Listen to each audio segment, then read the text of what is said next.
Okay.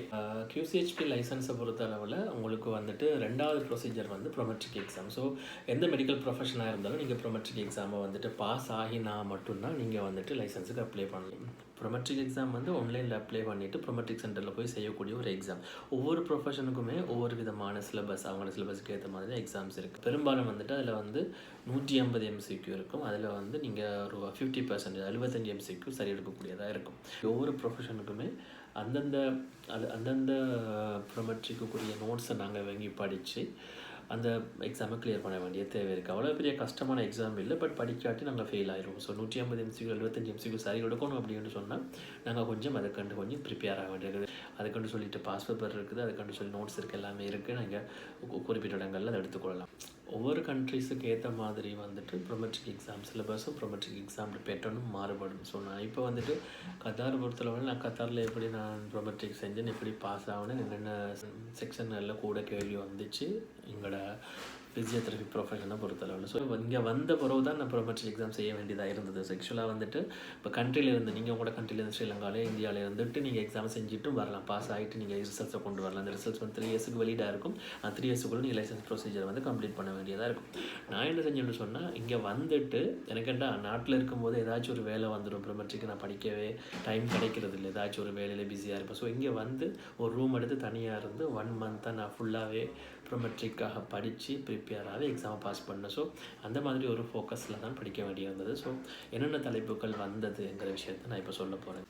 இப்போது இந்த physiotherapist ப்ரொமெட்ரிக்கை பொறுத்தளவில் வந்துட்டு 150 MCQs வரும்.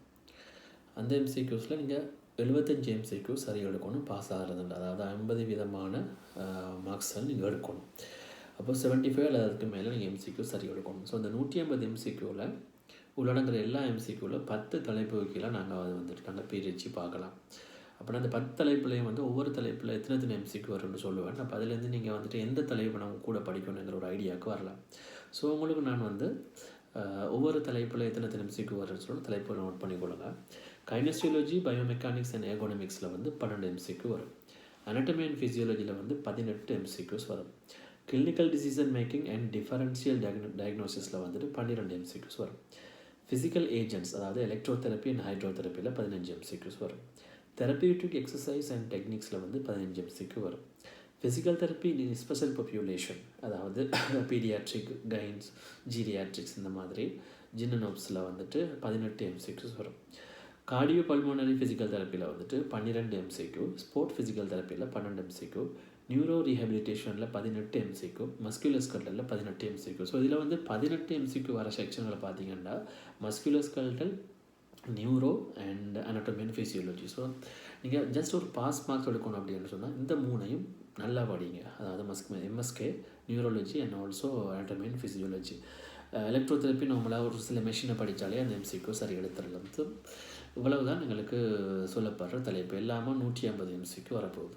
ஸோ இதில் இருக்கிற ஒவ்வொரு தலைப்புலையும் வந்து ஃபார் எக்ஸாம்பிள் MSK அப்படின்னு சொன்னால் மஸ்குலஸ்கல்டலில் வந்து அதுக்குள்ளே என்னென்ன விஷயங்களை படிக்கணுங்கிறத தனித்தனியாக வீடியோ போட்டு தான் விளங்கப்படுத்த வேண்டியிருக்கு. ஒரே வீடியோவில் வந்துட்டு எல்லாத்தையும் நாங்கள் விளங்கப்படுத்திட முடியாது. ஸோ ஒவ்வொரு தலைப்புலையும் என்னென்ன விஷயங்களை படிக்கணும். மஸ்குலஸ்கல்டல் அப்படின்னு சொன்னால் அதில் அப்பர் லிம், லோவர் லிம், என்னென்ன டெஸ்ட்டுகள், என்னென்ன டிசீசஸ், என்னென்ன ட்ரீட்மெண்ட், இதுகளை படிக்கணுங்கிற விஷயத்த நாங்கள் அடுத்தடுத்த வீடியோவில் பார்ப்போம். உங்களுக்கு ப்ரோமெட்ரிக்கில் ஏதாவது சந்தேகம் இருந்துச்சு அப்படின்னு சொன்னால் அதை எப்படி அப்ளை பண்ணுறது, அல்லது இதுக்கு எவ்வளோ நாள் ஆகும் படிக்கிறதுக்கு, என்ன மாதிரி படிக்கலாம், இதுக்கு பாஸ் பேப்பர் செய்யணுமா, ஷார்ட் நோட்டில் படிக்கணுமாங்கிற விஷயத்தெல்லாம் நீங்கள் கீழே உள்ள நம்பருக்கு கேளுங்க. நான் உங்களுக்கு என்னோடய ஃப்ரீ டைமில் ரிப்ளை பண்ணுவேன்.